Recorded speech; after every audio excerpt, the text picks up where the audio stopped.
In today's video, I'm going to teach you how to manually enter transactions in your QuickBooks online. Manual entry is helpful whenever a purchase didn't come in through your bank feed, you paid with cash, or you simply need to record an expense right away to keep your books up to date. I'll walk you through the exact form you'll use and explain what each field does so you can enter transactions confidently and keep your reports accurate. Start on your QuickBooks online dashboard and move your cursor to the Create menu at the top of the screen. When you hover over it, you'll see a list of options for the different types of transactions you can add. Choose Expense. This opens the expense form, which is designed for recording money going out of your business for things like supplies, subscriptions, or utilities.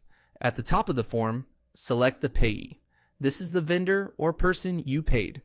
Picking the correct payee makes your vendor reports meaningful and helps you quickly find all transactions related to that supplier later. Next, select the payment method. Choose the option that matches how you actually paid, such as card, cash, or another method available in your list. Being accurate here helps during reconciliation because it reflects how the money left your business. Now, select the category.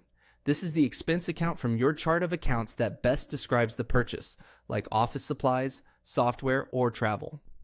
Choosing the right category ensures your profit and loss report reflects spending in the proper buckets, making analysis and budgeting far easier. Add a clear description for the purchase.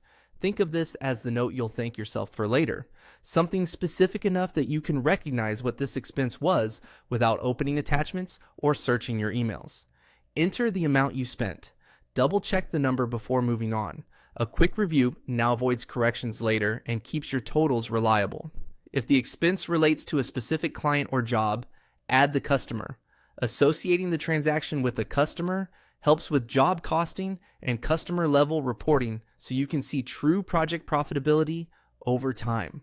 When everything looks correct, click Save and Close. QuickBooks records the expense and returns you to your previous screen.